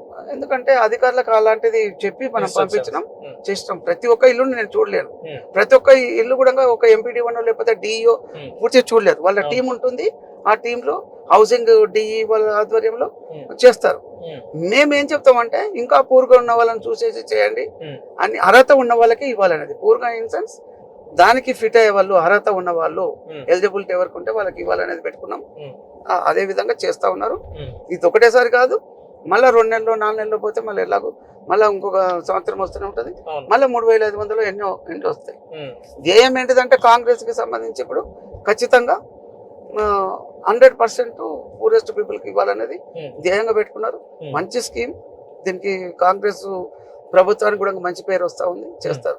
ఇప్పుడు మీరు ఒక మాట చెప్పినారు, ఇప్పుడు మీరు మీ పార్టీలకే ఇస్తారు, అవతల వాళ్ళకి ఇయ్యరన్నారు. అసలు ఎందుకు మాట్లాడుతుండ్రు ప్రతిపక్షాలైనా మీలాంటి వాళ్ళు నాకు తెలియదు. లేదు సార్, నేనేం చేస్తానంటే సార్ నేను మా వాళ్ళకి ఇచ్చుకుంటూ ఉమ్. అవతల వాళ్ళకి కూడా ఇస్తాను. ఉమ్. ఎందుకు కానీ మీ ఇస్తాం? వాళ్ళకే ప్రయారిటీ ఇస్తారు అనేది మీరు యాక్సెప్ట్ చేస్తారు కదా. ఎట్లా చేస్తాం? అంత పూరెస్ట్ అని చెప్పిన ఓకే వాళ్ళకు కూడా ఇవ్వకపోతే ఎనిమిటీ పెరుగుతుంది. సార్. ఇల్లు రావడం నుంచి ఇందిరమ్మ ఇల్లు ఒక బీజేపీ క్యాండిడేట్కి వచ్చింది. అతను ఏం ఆలోచిస్తుంటాడు, నాకు ఈ ప్రభుత్వంలో అప్పుడు ఎప్పుడు రాలేదు, లేదు బీఆర్ఎస్ క్యాండిడేట్ ఉన్నాడు అనుకోండి కార్యకర్త, అతనికి వచ్చింది అనుకోండి ఇప్పుడు ఇల్లు శాంక్షన్ అయింది, అరే నాకు రేవంత్ రెడ్డి గారి ఆధ్వర్యంలో మరి ఇక్కడ నాకు ఇల్లు వచ్చింది, కాంగ్రెస్ ప్రభుత్వం ఇచ్చిందని ఒక ఆలోచన అయితే లోపల ఉంటుంది. మన ఇండియన్స్ అందరికి అది అయితే ఉంటుంది. దాని నుంచి మంచిగా జరుగుతుంది కదా కాంగ్రెస్ పార్టీకి, కాంగ్రెస్ ప్రభుత్వానికి. కాబట్టి నేను ఇవ్వద్దని చెప్పా. My intention is very clear. A party అయినా ఉండండి, పూర్ వాళ్ళకి ఇచ్చేస్తే ఆ poor people definitely will consider any day Congress party బాగుంది చేసింది అనేది వస్తుంది. కాబట్టి దానికోసం చేస్తా ఉన్నాం. This is true. అంటే మీరు ఎలక్షన్ సార్వత్రిక ఎన్నికల ముందు బీఆర్ఎస్ నుంచి వచ్చారు కాబట్టి ఇప్పుడున్న ఒక మీ మీద వాస్తవంగా వ్యక్తిగత అపోహలు ఏం లేకున్నా కూడా అంతా తన బలగం వ్యక్తి తన వెనకాల తిరిగే నాయకులంతా కూడా బీఆర్ఎస్ నుంచి వలస వచ్చిన నాయకులనే పెట్టుకొని అధికారం చెలాయిస్తా ఉన్నారు స్థానిక ఎమ్మెల్యే. నిజమైన కాంగ్రెస్ కార్యకర్తలు, నికార్సైన కాంగ్రెస్ కార్యకర్తలు కొంత పక్కన పెట్టే ప్రయత్నం జరుగుతుంది అనేది అక్కడక్కడ వాదనలు నడుస్తూ ఉంటాయి సార్. దీని మీద ఏం చెప్తారు మీరు? ఒకటి, కాంగ్రెస్ లోకి నేను వచ్చినప్పుడు నాతోటి కొంతమంది వచ్చిండ్రు. కాంగ్రెస్ ఆల్రెడీ చాలా మంది ఉన్నారు టచ్ లో. అయితే వాళ్ళందరూ కలిసి చేస్తేనే నేను గెలిచినాను. నాకు పాత కొత్త అనేది లేదు. మంచి గుణాలతోటి మంచి సేవా కార్యక్రమాలు చేస్తూ ప్రజలకు ఏదైనా ఇబ్బంది అయితే కన్సిడరబుల్ గా ఉండే విధంగా ఎవరైతే వెళ్తారో వాళ్ళకు 200% నేను పనిచేయాలని అనుకుంటాను. అది పాత వల్ల కొత్త వల్ల అని కాదు. పాత వాళ్ళు తప్పు చేస్తుంటుంటే చూస్తూ అటనే ఊరుకోలేము. కొత్త వాళ్ళు వచ్చేసేసి తప్పు చేస్తుంటే అటనే కూర్చోలేం కదా. అది ప్రజలకు నష్టం జరుగుతుంది, పార్టీకి నష్టం జరుగుతుంది, నాకు కూడా నష్టం జరుగుతుంది. కాబట్టి నాకు అందరు కలిసి వెన్నుకున్నారు కాబట్టి అందరి సహకారంతో గెలిచినాను. అందరూ బాగుండాలని కోరుకుంటున్నాను. ఎక్కడ కూడా బీఆర్ఎస్ నుంచి వచ్చిన వాళ్ళకే ప్రాధాన్యత ఎక్కువ ఉంది నియోజకవర్గంలో. మీరు కావాలని అయ్యో నేర్పిస్తే వచ్చి మాట్లాడుతున్నట్టుంది. లేదు సార్, ఆ రకంగా పరిస్థితి ఎవరు నాకైతే అట్లాంటి దృష్టికే రాలేదు. ఇప్పుడు నా తోటి ఉన్న వాళ్ళు అందరు వాళ్ళే ఉండరు. నేను ఒక్కరిని కూడా మార్చలే. ఇప్పుడు మీరు తీసుకుంటే పార్టీకి సంబంధించి ప్రెసిడెంట్స్, బ్లాక్ ప్రెసిడెంట్స్, తర్వాత SC cell, ST cell, youth, NSA ఇవన్నీ ఉంటాయి కదా. నేను ఎవరిని మార్చలే, నేను ఎవరిని పెట్టలే, ఏదో చేయలేదు. బాబు కొద్దిగా స్పీడ్ గా రేపు కొంచెం స్థానిక సంస్థల ఎన్నికలు వస్తున్నాయి సార్. ఎవరికి ప్రాధాన్యత ఉండబోతుంది? ఏ రకంగా దాన్ని డిస్ట్రిబ్యూట్ చేయాలి? ఎవరు పబ్లిక్ కు అందుబాటులో ఉండి సేవా గుణం ఉండి పని చేయగలుగుతారో వాళ్లకు ఈ పార్టీకి వెళ్ళి సపోర్ట్ ఉంటుంది, గెలిపించుకుంటాం వాళ్ళు. అంతేగాని కొత్తగా వచ్చిన పాతకు వచ్చిన నాయకుడు వచ్చిండు ఇంకో ఆయన రికమెండ్ చేసిండు ఏముండదు. No recommendations, nothing. నమ్మకం ఉందా క్లీన్ స్వీప్ చేయబోతారా కల్వకుర్తిలో మీ ఆధ్వర్యంలో? ఇప్పటికైతే ఈ రోజు as and today I'm very happy, people are very happy. Definite గా క్లీన్ స్వీప్ అంటే ఇప్పుడున్న ప్రజాస్వామ్యంలో అంత గర్వంగా చెప్పుకునేట్టుగా ఉండదు, చెప్పుకోకూడదు. అంటే మీ మీద వ్యతిరేకత ఉందని మీరే నేనే వ్యతిరేకత ఎక్కడ కనిపించలేదు. మీరు మాట్లాడండి, ఎవరు వ్యతిరేకత చెప్తారు? నేను ఏం అన్యాయం చేసినాను, ఎవరికేమి ఇబ్బంది పెట్టినాను అది చెప్పండి. మరి మీరు అలా చెప్తే డెఫినెట్ గా 100% నేను మాట్లాడతాను. రాజకీయంగా సరే, రాజకీయ వేదికలైనా మీరు 2-3 పార్టీలు మారినప్పుడు సందర్భాలు ఉన్నప్పటికీ 2-3 ఏం మారలేదు, ఒకటేసారి. అదే బీఆర్ఎస్ నుంచి కాంగ్రెస్ సందర్భం ఉన్నప్పటికీ మీతో పాటు సెకండ్ క్యాడర్ ని ఎక్కడ డెవలప్ చేసిన సందర్భాలు ఉన్నాయా ఎమ్మెల్యే గారు అని అంటే ఏం చెప్తారు? అంటే అంటే అందరికి సపోర్ట్ చేస్తేనే మంచిగా అయ్యారు, సపోర్ట్ చేయకుంటే ఎట్లా ఉంటాం? నేను ఒక్కరిగా నేనేమి చేసుకోవట్లేను కదా. నేనేం చేస్తాను, నేను ఎమ్మెల్యే, నేను అంతనే తప్ప నేను ఏం ఆశించలేదు, ఇంకేమి చేయట్లేదు, నేను ఇంకేదో కోరుకోవట్లేదు. నేను ప్రజలకు సేవ చేయడమే తప్ప వేరేది లేదు. నా దగ్గర ఉండే వాళ్ళు కూడా బాగుండాలని కోరుకుంటాను. కార్యకర్తలు ఉంటారు, చిన్న చిన్న పనులు వస్తే చేసుకుంటారు, అది తప్పేం లేదు కదా. ఎవరో చేయలేనప్పుడు వీళ్ళు చేస్తుంటే నష్టం ఉంది, ఎంకరేజ్ చేస్తాం అంతే. వాళ్ళని ఎదుగుతనిస్తేనే బాగుంటుంది. ఎదుగనిస్తున్నారు. నాతోటి బాలాసింగ్ గారు ఉన్నారు, ఉద్యమంలో ఉన్నాడు, మంచిగా ఉండాలని చెప్పి రోజు కలిసే తిరుగుతాం, మేము కలిసే ఉంటాం. ఆయన ఏమనుకోవట్లేదు, ఎదగనియట్లేదు అని ఎక్కడ నేనేమి ఇది చేయట్లేదు. ఆయన కోసానికి పదవులు కావాలి, ఇంకేదైనా ఇవ్వాలి అని చెప్పేసి కోరుకుంటా ఉన్నాను. ఇచ్చినారు కూడా ఇంకా చిన్నగా ఉంది, ఇంకా కూడా కావాలి, పెద్దది కావాలని కోరుకుంటున్నాను. ఆయనకు అట్లా ఉంది. కానీ నేను ఎదగనీయకుండా ఉంటారనేది మరి మీ దగ్గరికి వెళ్ళి ఏంటున్నా ఎవరు అనలేదు. లేదు సార్, అంటే ఇప్పుడు ఎమ్మెల్యే అనే వ్యక్తి గెలిచిన తర్వాత, గెలవక ముందు ప్రజల్లో ఉంటాడు, గెలిచిన తర్వాత పెద్ద పెద్ద అధికారికంగా బంగ్లాలలో విల్లాలలో ఉంటాడు అని చెప్తా ఉంటాం. కానీ మీ ప్రజలు కూడా అదే రకమైన అపోహలు ఉన్నారేమో, ఎందుకు ప్రజలకు దూరం అవుతున్నారు ఎమ్మెల్యే గారు? ఏమన్నారు? అభివృద్ధి పనుల మీద బాగానే సమీక్షిస్తున్నారు, మాట్లాడుతున్నారు, చేస్తున్నారు, కానీ ప్రజల దగ్గరికి ఎందుకు రీచ్ కాలేకపోతుండు అనేది ఏమో మీరు ఎవరు చెప్పిర్రు మరి. ఇప్పుడు నేనైతే ప్రజలలో ఉన్నప్పుడే వచ్చినావు కదా, ఇప్పుడు మాట్లాడుతున్నాం కదా. ఇప్పుడు అన్ని స్వింగ్ మిషన్స్ 150 స్వింగ్ మిషన్స్ ఇచ్చినాం. మీరు వాళ్ళు అంతా ప్రజలే కదా, వాళ్ళు ఏమన్నా వేరే కాన్స్టిట్యూన్సీ నుంచి ఇక్కడికి వచ్చిందా? మీరు ఎట్లుంది అంటే మీడియా ఎవరో జవి పంపిస్తే అడుగుతున్నట్టు ఎవరో చెప్తే మీ దగ్గరికి ఎందుకు వస్తాం, వేరే వాళ్ళ దగ్గరికి పోతాం కదా. అట్లా ఉండదు సార్. రాజకీయాల్లో చాలా మంది నిజంగా ఇప్పుడున్న పరిస్థితి నాట్ ఎక్స్పెక్టింగ్ నన్ను ఏదో ఎంకరేజ్ చేయడానికన్నా, లేదు సేమ్ టైం నన్ను విమర్శిస్తే కూడా నేను అంతే విధంగా రియాక్ట్ అవుతాను. ఎందుకంటే నేను చేస్తున్నా 24 hours అన్ని వదిలిపెట్టేసి ఫ్యామిలీ మెంబర్స్ కు కూడా నేను పట్టించుకోకుండా ఉండి ఇక్కడ తిరుగుతా ఉన్నాను. ఎందుకంటే నేను చేయగలిగింది ఏముండదు. గవర్నమెంట్ నుంచి రావాల్సింది కూడా చేస్తున్నాను, పబ్లిక్ లో వెళ్ళి తిరగాల్సింది తిరుగుతున్నా. నువ్వు ఎక్కడ చూస్తున్నావు? ఇప్పుడు మార్నింగ్ 7 గంటలకు వెళ్ళేసేసి ఊర్లో తిరుగుతున్నాం మేము. జై బాబు, జై భీమ్, జై సంవిధాన్ మార్నింగ్ 7 గంటలకు వెళ్తున్నాం. ఎందుకంటే ఎండాకాలంలో మధ్యాహ్నం పూట తిరిగితే చాలా ఇబ్బంది పడతారు, నాతో వచ్చేటోళ్ళకి ఇబ్బంది, అక్కడ ఊర్లో కూడా ఎవరు ఉండరు. ఈ కార్యక్రమం తీసుకెళ్ళాలి కాబట్టి నేను తీసుకెళ్తున్నాం. ఎట్లా సార్, అంటే ఎమ్మెల్యేకి మీరు అటు ఎమ్మెల్యే పదవి అనుభవించిన వ్యక్తిగా, అటు ఎమ్మెల్సీ కూడా 2 దఫాలుగా చేసిన వ్యక్తిగా, ఈ రెండింటికి వ్యత్యాసం మీరు ఏం గమనించారు అని అంటే టైమింగ్ లో కావచ్చు, వర్క్ ప్రెజర్ లో కావచ్చు, ఇంకా ఇతర అంశాలు? ఎమ్మెల్సీగా వర్క్ తక్కువ ఉండేది, చేసినా చేయకపోయినా కూడా రెస్పాన్సిబిలిటీ లేకుండా చేస్తే ఒక సాటిస్ఫాక్షన్, చేయకపోతే నాకేముందిలే నేనేంటిదలే అనుకునేవాళ్ళం. కానీ ఇందులో చేయాల్సినవి చాలా ఉంటది. ఎమ్మెల్యేగా ఎంత చేసినా తక్కువనే ఉంటుంది, చేస్తూనే పోవాలి, చేస్తా ఉన్నాం. అంటే వర్క్ మల్టిపుల్ అయిపోయింది, చాలా ఎక్కువ రెట్లు పెరిగిపోయింది, చేయాల్సి వస్తుంది. అందుకే కదా రాత్రి మేము ఎప్పుడంటే ఇంటికి 11 గంటలకు 12 గంటలకు వెళ్తాను. ఒకరోజు స్నానం చేయడానికి కూడా అవకాశం లేక అట్లే పనుకుంటాం, చెమటకు వచ్చి అదే అంటే ఓపిక లేనట్టు వ్యక్తిగత జీవితానికి అనుకున్నంత సమయం ఇవ్వలేకపోతున్నాం. అనవసరంగా వచ్చినాం రాజకీయాలు అనే ఒక సందర్భాలు ఏమన్నా? అనవసరంగా వచ్చినామని ఎప్పుడు అన్నాము, కానీ ఇప్పుడు మీరు చెప్పారు కదా ఎమ్మెల్సీకి దీనికి ఉన్న తేడా, అట్లాగనే రాజకీయానికి మరి అక్కడ ఉన్న ఎడ్యుకేషన్ కు డిఫరెన్స్ ఉంటది. అక్కడ ఎంత డిఫరెన్స్ ఉందో అట్లనే ఎమ్మెల్సీగా ఎమ్మెల్యే కూడా అట్లనే ఉంటుంది. వచ్చినాం కాబట్టి వచ్చిన దాన్ని 100% పని చేయాల్సి వస్తుంది, చేస్తాం, పని చేయాల్సి వస్తుంది, చేస్తాము. ఇప్పుడు నేను ఎందుకు వచ్చినా అని ఎట్లా ఆలోచిస్తాము? ఆలోచించడానికి లేదు, ఎవరు ఆలోచించారు అనుకుంటా నా ప్లేస్. ఒకసారి దిగిన తర్వాత అది చేయాల్సింది. ఓకే, కానీ సామాజిక మాధ్యమాలు సార్ పొద్దున్న లేస్తే సంవత్సరంన్నర కాంగ్రెస్ పార్టీ ఫెయిల్ అయిపోయింది, అన్ఫిట్, లేదంటే వీళ్ళు అధికారం చేయడానికి పనికిరారు అనే విధంగా పోర్ట్రేట్ అవుతుంది. కానీ స్థానికంగా మీ నియోజకవర్గ గ్రౌండ్ రియాలిటీకి వస్తే ఆ రకమైన పరిస్థితులు ఏమి లేవు కదా. అది అట్లా నచ్చింది కదా, మరి మీరేం చెప్తారు కదా ఏం లేదని. నేను కూడా చెప్తాను. ఇప్పుడు ఇక్కడ కొన్ని స్కీమ్స్ తీసుకొచ్చిన మాట వాస్తవం, మొత్తం స్కీమ్స్ ఇంప్లిమెంట్ కాలేదని కూడా వాస్తవం. నేను కొన్ని ఆగినాయి, ఇంకా టైం ఉంది కదా, లాస్ట్ రోజు చెప్పాలి. కానీ 100 రోజుల్లో మీరే చేస్తామన్నారు కదా ముఖ్యమంత్రి గారు. చేస్తామని చెప్పి కొన్ని చేయకపోయినా అక్కడ ఏదో అప్పులు ఉన్నాయి, డబ్బులు అడ్జస్ట్మెంట్ కాలేదు, ఒక్కొక్కటిగా చేస్తా ఉన్నారు.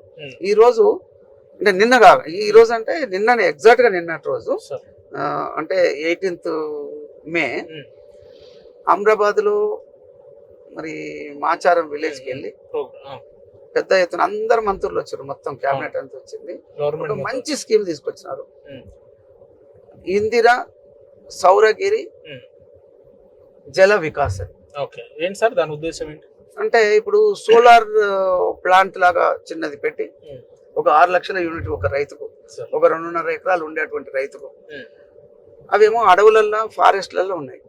దాంట్లో కరెంటు ఇవ్వాలన్నా కానీ ఫారెస్ట్ వాళ్ళతోటి ఈ పర్మిషన్స్, వ్యవసాయం చేయనియరు, ఒక చెట్టు కొట్టుకోవడానికి అంటే ఏదైనా దున్నుకోవడానికి ఇబ్బంది పెడతారు, ఇవన్నీ ఉంటాయి. అయితే అప్పుడు పోడు భూములు కింద గవర్నమెంట్ అప్పుడు ఇందిరమ్మ ఆధ్వర్యంలో ఇచ్చినారు. కానీ ఇప్పుడు కరెంటు తీసుకుపోలేనటువంటి పరిస్థితి ఉంది, సాగునీరు లేకుంటది. మరి ఇప్పుడు ఏం చేయాలంటే ఇప్పుడు అక్కడనే వేసుకోవడానికి, అక్కడే డ్రిల్ చేసి మోటార్ పెడతారు, అంటే బోర్ మోటార్ పెట్టేసేసి ఈ సోలార్ ద్వారా దాన్ని నడిపించేస్తారు. అందులో పండ్ల తోటలు తర్వాత అవన్నీ కూడా అట్లాంటివి లేదంటే కమర్షియల్ క్రాప్స్ కానీ తోటలు కానీ పెట్టుకుంటే ఆ గిరిజనులకు వాళ్ళని బట్టి వాళ్ళు చేసేటువంటి వాళ్ళకు ఉన్నటువంటి ఇంట్రెస్ట్ బట్టి చేసేదానికి 6 లక్షల రూపాయలు వాళ్ళకు ఇస్తూ ఇవన్నీ కూడా పెట్టిస్తా ఉన్నారు. నిన్న చూసాము, నిన్ననే లాంచ్ చేశారు గౌరవ ముఖ్యమంత్రి గారు రేవంత్ రెడ్డి గారు చేశారు మా ఆచారంలో. అచ్చంపేట మా పక్కదే కదా, బ్రహ్మాండంగా మరి హ్యాపీగానే ఉంటారు గిరిజనులందరూ కూడా హ్యాపీగా ఉన్నారు. మరి చెప్తున్నాను, చెప్తున్నట్లు కావాలి. ఏంటది సోషల్ మీడియా. మా ఎమ్మెల్యేలు కూడా చాలా మంది చాలా ఫాస్ట్ గా ఉంటారు, అవతల ఇంకా ఎక్కువ ఫాస్ట్ గా ఉన్నారు. నేను కాదనట్లే, నేనేం ఉండను. ఎందుకండి చేసింది ప్రజలు చూస్తారు కదా. సోషల్ మీడియాలో చెప్తే రేపటి 2 రోజులు అనిపిస్తుంది, 3వ రోజు అది ఉండదు. ఇంకో కొత్త ముందుకే అబద్ధం ఊరంతా చుట్టొచ్చింది కానీ మళ్ళీ నిజానికి తెలుసు కదా అబద్ధం అని. ఎప్పుడు నిజం అనేది అయితే తేట తెల్ల అవుతుంది కదా, అదే జరుగుతూ ఉంది. ఎందుకండి ఆయన చేత కాదు పాలన అని చెప్పడం. అంటే ఈ రోజు ఉచిత బస్సు ఇస్తుంది, దాని కూడా రాద్ధాంతం చేస్తుండ్రు మహిళలకు. వాళ్ళు సీట్లు లేక కొట్లాడుకుంటుండ్రు, ఇది చేస్తున్నారు. ఎన్నో ఇన్సిడెంట్స్ ఉంటాయి. లక్షలాది మంది రోజు ప్రయాణం చేస్తూ ఉంటుంటే ఎక్కడో ఒక దగ్గర చిన్న చిన్న ఇష్యూస్ అప్పుడు ఉండేటివి ఇప్పుడు కూడా ఉంటాయి. ఫ్రీగా కావాలని అంటారు, ఇప్పుడు తీసేయండి ఎంత మతుకుంటారు. ఒకవేళ ఆ స్కీమ్ తీసేస్తే విమర్శించాలని కాకుండా 6 గ్యారెంటీలు 100 రోజుల్లో చేస్తామని ఒక్క ఉచిత బస్సు తప్ప ఏది 100% ఇంప్లిమెంట్ అయింది అని అంటే చెప్తానండి. ఇంకా కొన్ని చేయకపోవచ్చు కానీ చేసినాయి, అందుకే చెప్తున్నా. 200 కరెంట్ యూనిట్లు ఫ్రీగా అది అందరికి వస్తలేదు, అందరికి వస్తుందండి. రాంగ్, మా కాన్స్టిట్యూన్స్ లో తీసుకొస్తే అందరికి వస్తుంది. ఎవరికైనా రాకపోతే మా కాన్స్టిట్యూన్స్ లో పెట్టించే బాధ్యత నాది. యాజ్ ఎమ్మెల్యేగా నేను ఈ రోజు ప్రతి ఇంటికంటే ప్రతి అర్హత ఉన్నాడు. ఇప్పుడు నేను కూడా ఎమ్మెల్యేను, నాకు కొంత నేను ట్యాక్స్ కట్టే లెవెల్లో నేను ఉన్నాను. ఇప్పుడు నాకు కూడా కరెంట్ ఫ్రీగా ఉండాలి, బిల్లు కట్టద్దు అంటే అవుతుందా? ఊరుకుంటారా? మీరే ఊరుకోరు కదా. కాబట్టి అర్హత ఉన్న వాళ్ళకి అందరికి కూడా వస్తూ ఉంది. నేను అన్ని మీటింగ్ లో కూడా చెప్తున్నా, ఎక్కడైనా మీకు రాకపోతే నేను ఖచ్చితంగా దగ్గరుండి నేను చేయిస్తాను అని చెప్తున్నాను. నాకు ఉంటే అధికారులకు చెప్పేసి ఎందుకు వస్తలేదు, 0 బిల్ ఎందుకు వస్తలేదు అని చెప్తాను. అది 100% వృద్ధులకు 4000 పెన్షన్ ఏమైంది సార్, 500 బోనస్ ఏమైపోయింది, లేదంటే రైతు బంధు దాని మీద ఒక పరిమితి చెప్పండి. ఇప్పుడు రైతులకు బోనస్ చెప్పినావు కదా, ఒక ఎకరాకు 500 రూపాయలు, సన్న ఓట్లకు 100% కళ్ళకుర్తిలో ఇచ్చినాము. అంతటా కూడా ఇస్తున్నాం. నువ్వు అంతటా ఎందుకు మాట్లాడుతున్నావు అంటే నేను మాట్లాడడం నాకు అనవసరమైన మ్యాటర్. కళ్ళకుర్తిలో కాంగ్రెస్ ప్రభుత్వం 100% అందరికి ఇచ్చేసాం. ఏ ఒక్కరికి సన్నోట్లకు అందరికి ఇచ్చేసాం. సన్నోట్లకే ఇస్తామని చెప్పినాం, సన్నోట్లకి ఇచ్చేసాం. అది 100% ఎవరికి ఒక్కరు కూడా మిగిలిన అంతే తప్ప ఒడ్లు కొనిన పరిస్థితులు, ధాన్యం తడిచిపోయిన పరిస్థితులు. చూడండి, ఈరోజు వర్షాలు అనుకోకుండా వర్షం వచ్చినట్టు అయితే మరి అప్పుడు ఏమనలేము. వర్షం వచ్చేస్తే సడన్ గా వచ్చింది అనుకో వర్షము, కొన్నిసార్లు తడిచి ఉంటుంటాయి. అది కూడా నేను కూడా మరి తిరుగుతున్నామని చెప్పడానికి ఇదే నిదర్శనము. అక్కడ సడన్ గా వెళ్తా ఉన్నా, ఆ కాంటలు పెట్టి ఉంటాయి కదా, కొలుచుతుంటుంటారు కదా, చూపుతా ఉంటారు కదా, అక్కడికి వెళ్తా ఉన్నాను. సంచులు నింపినప్పుడు అవి కూడా చూస్తా ఉన్నాను. తడిచినవి కూడా ఉన్నాయి, ఎన్నో విజువల్స్ ఉంటాయి, మీరు చూడండి. నేను వర్షం వచ్చినప్పుడు కూడా వెళ్ళినా. దానికి రాజకీయాలు పక్కన పెడితే సార్, మీరు వ్యక్తిగతంగా మీ నియోజకవర్గానికి అభివృద్ధి చేయాలనే కంకణాన్ని కట్టుకొని ఉన్నారు. ఈ నేపథ్యంలో పార్టీ నుంచి వచ్చే కొంతవరకు వ్యతిరేకత మీ మీద కూడా వచ్చే అవకాశం, అంటే పార్టీ మీద ఉన్న కోపాన్ని కాస్త మీ మీద చూపించే రకంగా ప్రజలు ఏమన్నా రాబోయే రోజుల్లో? మీరు ఒక మాట చెప్పినట్టు అండి, పార్టీ మీద కూడా కోపం ఏం లేదండి. మీరు చెప్పినట్టుగా ఏంటంటే రుణమాఫీ అందరికి కాలేదనుకో, వాళ్ళకి అయింది, నాకు రాకపోయింది, నేనేం పాపం చేస్తే అనుకుంటారు. జెన్యున్ గా ఉన్న వాళ్ళు. దాని టెక్నికల్ ప్రాబ్లం ఏముందో అది చేయాల్సి ఉంటుంది. 4000 పెన్షన్ వచ్చే నెల సంవత్సరం అయింది, దాన్ని ఊసేయాలి. సరే, అది కొత్త వాళ్ళకు పెండింగ్ ఉంది. ఇప్పుడు అట్లా అంటే బీఆర్ఎస్ గవర్నమెంట్ లో కొత్త రేషన్ కార్డ్స్ ఇచ్చిన పాపన పోలే. ఈ రోజు అందరు కూడా అప్పుడు అధికారంలో మీరే ఉన్నారు కదా సార్, చెప్తున్నా కదా, నేను ఉన్నాను, అందుకే కదా వెళ్ళి వచ్చిన మళ్ళీ. సన్న బియ్యం అందరికి ఇస్తున్నారు రేషన్ మీద. ఎవరికి ఇలా చెప్పండి, రేషన్ కార్డు ఉన్న ప్రతి ఒక్కరికి 6 కిలోలు, ప్రతి వ్యక్తికి 6 కిలోలు లెక్కన ఇచ్చినాం. ఇప్పుడు ఇంకా రేషన్ కార్డ్స్ ఇవ్వాల్సి ఉన్నాయి, అవన్నీ కూడా చేసి అవన్నీ ఇస్తున్నాం. అవన్నీ అయినాయి, ఇప్పుడైతే అయిపోయినాయి, ప్రాసెస్ లోకి వచ్చేసి కంప్లీట్ అయిపోతాయి. ఎట్లా సార్, గతంలో బీఆర్ఎస్ ఇచ్చిన హామీలు నెరవేర్చలేదని చెప్పి మీరు కాంగ్రెస్ లో వచ్చినా మాట్లాడారు కదా, ఇప్పుడు ఉన్న పరిస్థితులలో కూడా ఈ 6 గ్యారెంటీలు కావచ్చు, ఇతర అంశాలు కాంగ్రెస్ ఇచ్చిన హామీలు ఇవ్వకపోతే భవిష్యత్తులో బీఆర్ఎస్ కి ఏమైనా వెళ్ళే అవకాశాలు ఉన్నాయా? అంటే అందులో ఎలాగో ఇవ్వలేదు కదా మరి మీరే అన్నారు. నేను అది నేను రీజనే చెప్పలేదు, బట్ యూ సెడ్ దట్ అది ఇవ్వలేదు కాబట్టి ఇల్లు వచ్చారు అంటున్నారు. రీజన్ ఏదైనా కానీ మరి ఏముంటుంది మళ్ళీ కూడా ఎందుకు మరి?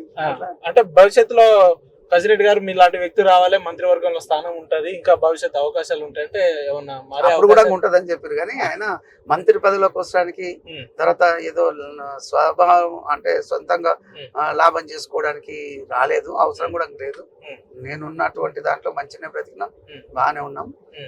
స్వలాభం కోసడానికి పనిచేసే దానికి రాజకీయంలోకి రావాల్సిన అవసరం ఉండదని నేను అనుకుంటున్నాను. మీ నియోజకవర్గం నుంచి వచ్చిన స్టూడెంట్స్ కి మీ విద్యా సంస్థలో ఏమైనా స్పెషల్ కన్సెషన్ లాంటిది అటువంటిది ఏమైనా ఉంటుందా సార్? లేదంటే అందరికి గవర్నమెంట్ ఫిక్స్ చేసిన ఫీజే అది. ఇంజనీరింగ్ కాలేజ్ ఉంది, గవర్నమెంట్ ఫిక్స్ చేసినటువంటి ఫీ రెగ్యులేషన్ కమిటీ ఉంటది. దానికే ఫీజులు దోపిడీ చేస్తున్నారు, మీరు కూడా చేస్తున్నారు అని చెప్పి. అరే ఏమని పోయి చూడండి, మరి పోయి పిల్లల్ని అడగండి ఎంతెంత డొనేషన్స్ కడుతున్నా లేకపోతే ఏది చేస్తున్నారు ఏంటి అనేది. ఉన్న ఫీజు పే చేస్తే చాలు వాళ్ళు. నేను అందరిలాగానే, కానీ ఇది డొనేషన్స్ తీసుకొని చేసేంత లెవెల్లో మేము చేయం, అది అవసరం కూడా ఇంకా లేదు. ఎందుకంటే మంచిగా ఉంది కదా, దానికి ఇంకా పబ్లిక్ ని ఇబ్బంది పెట్టి బీదులను పీడించాల్సినంత అవసరం అయితే ఎక్కడేం లేదు. ఆ ఉన్న ఫీజు ఏదైతే ఫీ రెగ్యులేషన్ కమిటీ ఫిక్స్ చేసినటువంటి ఫీజు పే చేస్తే అదే పే చేస్తే చాలు. దాంట్లోనే నేను కన్సెషన్స్ అని అవన్నీ అడుగుతుంటే ఇస్తుంటున్నాం. ఎందుకు సార్ రాజకీయ నాయకులు అని అంటేనే ప్రచార ఆర్భాటాలకు ఎక్కువ, పనికి తక్కువ అని అంటారు, కానీ మీ విషయానికి జర పూర్తిగా భిన్నంగా ఉన్నారు సార్ మీరు. అన్ని అంటే మేము దాదాపు అన్ని నియోజకవర్గాల నాయకులతో తిరుగుతుంటాం కాబట్టి ఎందుకు ఇంత పనులు చేస్తున్నారు, అభివృద్ధి విషయానికి వస్తే శంకుస్థాపన అయిన ఈ ప్రాసెస్ లో ఉందని చెప్పారు, కానీ ఎక్కడ కూడా పెద్దగా మీరు బయట ఎలివేషన్ చేసుకోరా? మరి మీకు నచ్చదా ఏంటి? మీకు సోషల్ మీడియాలో పెద్ద యాక్టివ్ ఉండకపోవడానికి కారణం ఏంటి సార్? ఇప్పుడు ఇట్లా ఫోన్ ఉంది, ఇక దీన్ని తీసి ఇలా ఇలా ట్రోల్ చేస్తూ ఉంటే పోతానే ఉంటాం. ఈ ట్రోలింగ్ లైన్స్ అయిపోతుంది, దీని గురించి టెన్షన్స్. అవి నిజాలు లేవని తెలిసిపోయింది నాకు. అంటే ప్రతిదీ నిజం కాదు అనుకోలేము. ఏదైనా ఉంటే పిఐ వాళ్ళు చెప్తారు, ఏదైనా ఇంపార్టెంట్ ఉంటే ఏదైనా ఉంటే అసలు దాని గురించి పట్టించుకొని మైండ్ పాడు చేసుకోవడం అనవసరం. మనము ఏదైతే ఫిక్స్ అయి ఉన్నామో తప్పు చేయకుండా సాధ్యమైనంత వరకు ఉండాలనేది నా ధ్యేయం.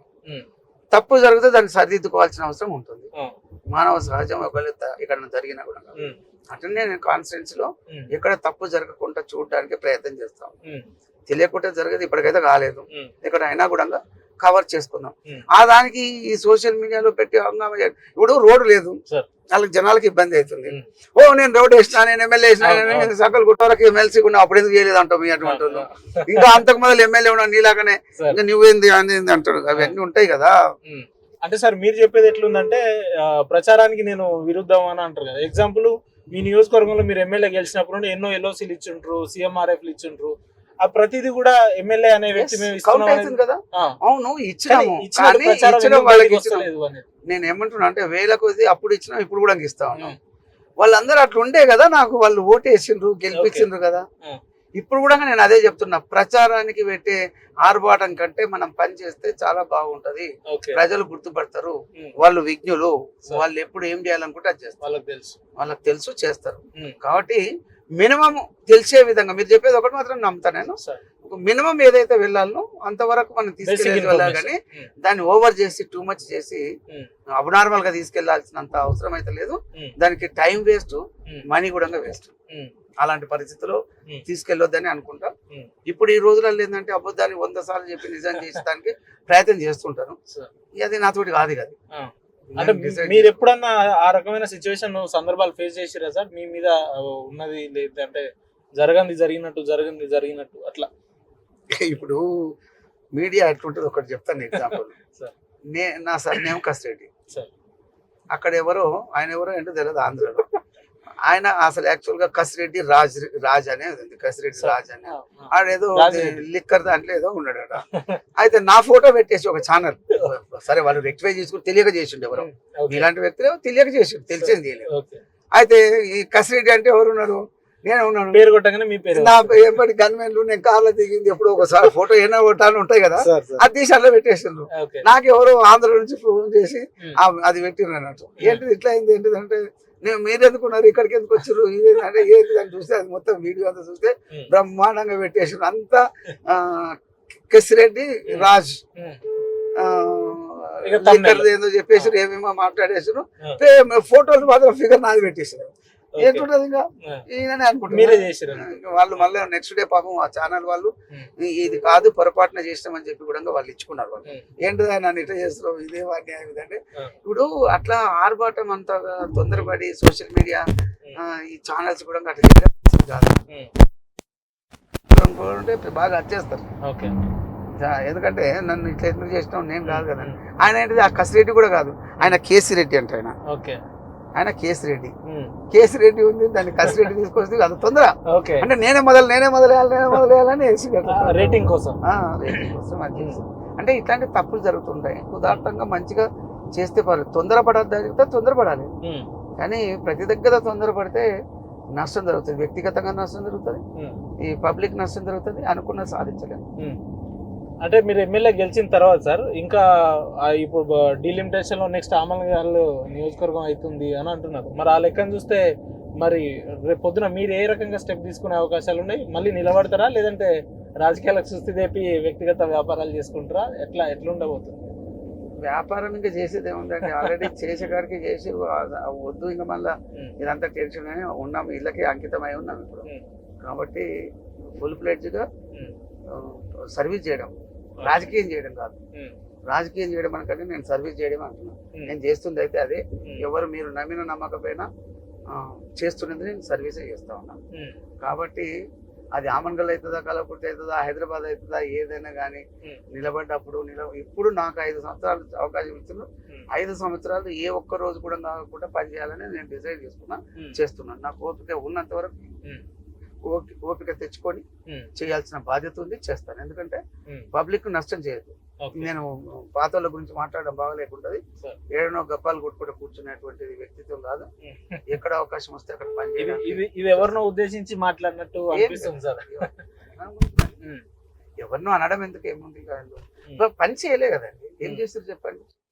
సరే ఎక్కడో ఫార్మరు మూలకి ఎక్కడో ఉన్న వదిలిపెట్టే ఊర్లో ఒక 10 మంది 20 మంది అయితే రాజకీయంగానో లేకపోతే ఉంటారు కదా, వాళ్ళని అడిగితే చెప్తారు ఇది చేసిండ్రు, ఇది చేయలేదు. ఇదే పార్టీ వాళ్ళు అడగండి.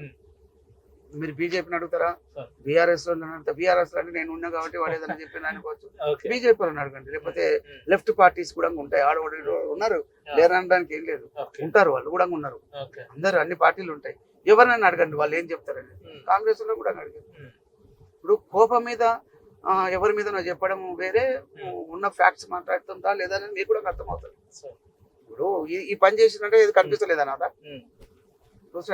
సార్ మేము పొద్దున్న నుండి మేము పబ్లిక్ బైట్స్ లో ఉన్నప్పుడు కూడా ఎంతసేపు చిన్న ఏమైనా పథకాలు రాకపోతే అవి ఇవి మాట్లాడేది తప్ప ఇంతవరకు మా ఎమ్మెల్యే మమ్మల్ని కేసుల పేరిట వేధించిండు, లేదంటే అధికారాన్ని దుర్వినియోగం చేసిండు, లేదంటే కబ్జాలు చేస్తాడు, లేదంటే రౌడీజం చెలాయిస్తాడు, దుర్మార్గాలు చేస్తాడు, ఆ రకమైన పదాలు మేము ఎక్కడా వినలేదు. ఇన్నేళ్ళ మీ రాజకీయంలో ఇలాంటి విమర్శలకు తావివ్వకుండా ఎదగడం మీకు ఎట్లా సాధ్యమైంది అని అంటే? స్వార్థం కూడా పనిచేయడం. స్వార్థం అనేది పెంచుకుంటే మనిషిలో డెఫినెట్ అవి ఏదో యాంగిల్లో వస్తుంటుంటాయి. ఇప్పుడు కుటుంబ సభ్యులని, ఇప్పుడు రాజకీయానికి కుటుంబ సభ్యులకి అంతే తప్ప దీని ద్వారా ఇంకేదో లబ్ధి చేకూర్చాలనేది పొరపాటు. మీరు ఇంకోటి కూడా అన్నారు అట్లనే, నాకు అప్పుడప్పుడు ఇబ్బంది పెడుతుంటారు కార్యకర్తలు. ఏమి ఇబ్బంది పెడతారంటే, సార్ మన పార్టీ సార్, మనమే చేసుకోవాలి సార్, ఇది మనమే అంతా, వాళ్ళు నన్ను 10 ఏళ్ళు అప్పుడు తిప్పలు పెట్టినారంటే అప్పుడు నేను కూడా మీకు హెల్ప్ చేసినాను కదా బాబు, అట్లా అంటూ ఉండను. నేను అప్పుడు కూడా చేసినాను.